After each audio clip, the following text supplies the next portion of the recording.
औज़ु बिल्लाहि मिनश्शैतानिर्रजीम बिस्मिल्लाहिर्रहमानिर्रहीम।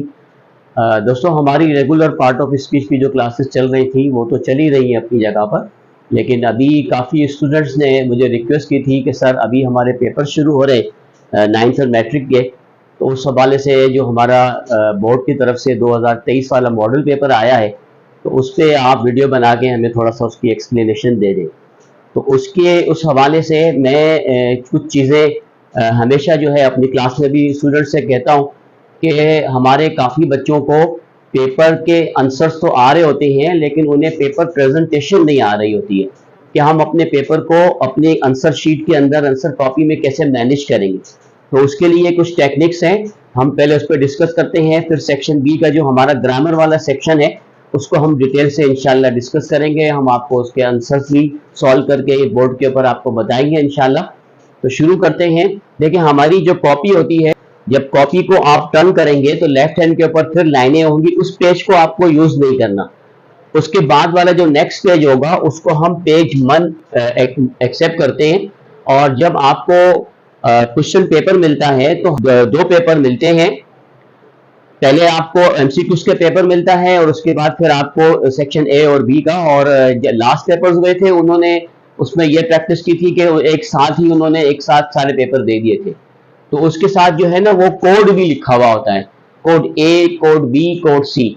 तो आप याद रखिएगा कि जो आपके हाथ में पेपर आएगा आप उसका कोड यहाँ जरूर मेंशन करेंगे।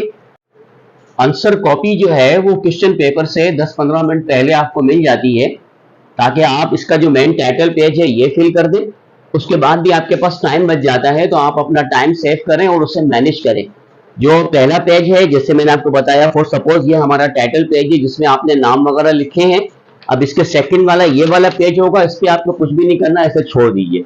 अब ये जो इसको आप फर्स्ट पेज एक्सेप्ट करें। आप समझे, ये आपका फर्स्ट पेज है, ये फर्स्ट पेज है, ये आपका फर्स्ट पेज आ गया।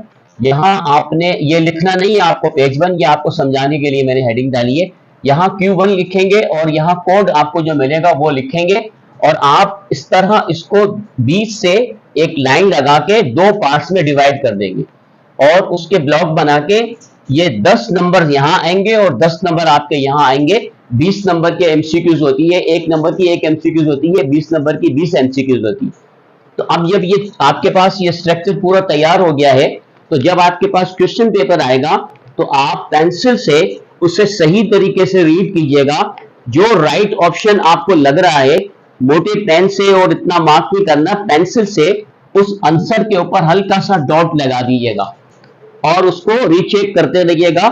और जब आपको बिल्कुल कंफर्म हो जाए कि हाँ मेरे आंसर सही है, जब आंसर आपके कंफर्म हो जाए तो आप ये पेपर अपने हाथ में लेंगे और ये क्वेश्चन नंबर 1 और उसके जो ऑप्शन है याद रख लीजिएगा। अपना थंब जो राइट आंसर है उसके ऊपर रखिएगा, फिर 1 की जगह पर 1 का राइट आंसर लिख दीजिएगा।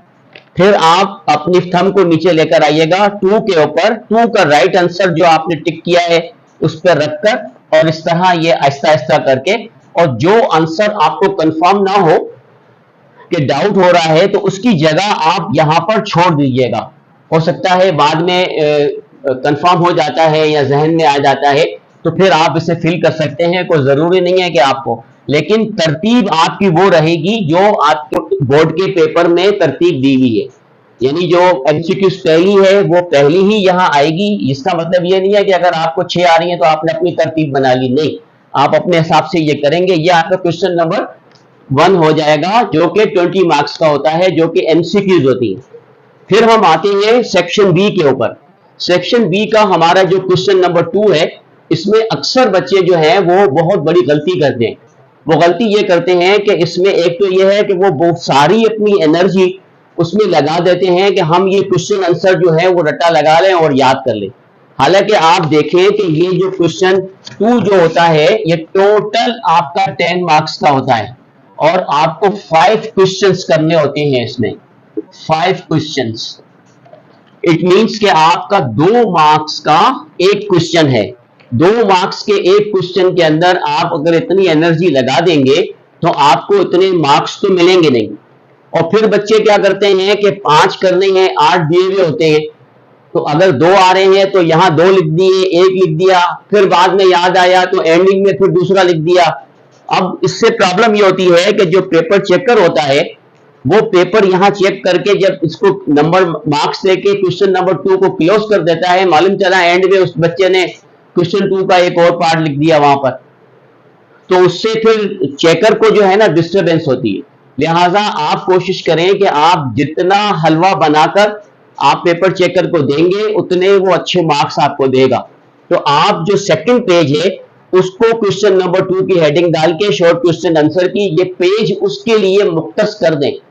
क्या आपको क्वेश्चन 2 के जो 5 आंसर देने हैं वो आपको यही लिखने हैं, जो भी आंसर आ रहा है वो आप लिख लें, और अगर आपको जो नहीं आ रहा है तो ये पेज पूरा इसके लिए छोड़ दें। जब भी आपको याद आए तो आप फिर उसमें यहीं पर लिखिएगा, दाएं बाएं कहीं मत लिखिएगा, ये बहुत बड़ी गलती करते हैं। ठीक है, अच्छा ये 2 चीजें हो गई। अब हम सेक्शन बी का जो ग्रामर वाला सेक्शन है और जो डू एज डायरेक्टेड वाला है क्वेश्चन नंबर 3, उसको हम डिटेल से अभी बोर्ड के ऊपर उसके आंसर्स भी लिखते हैं और आपको समझाते हैं।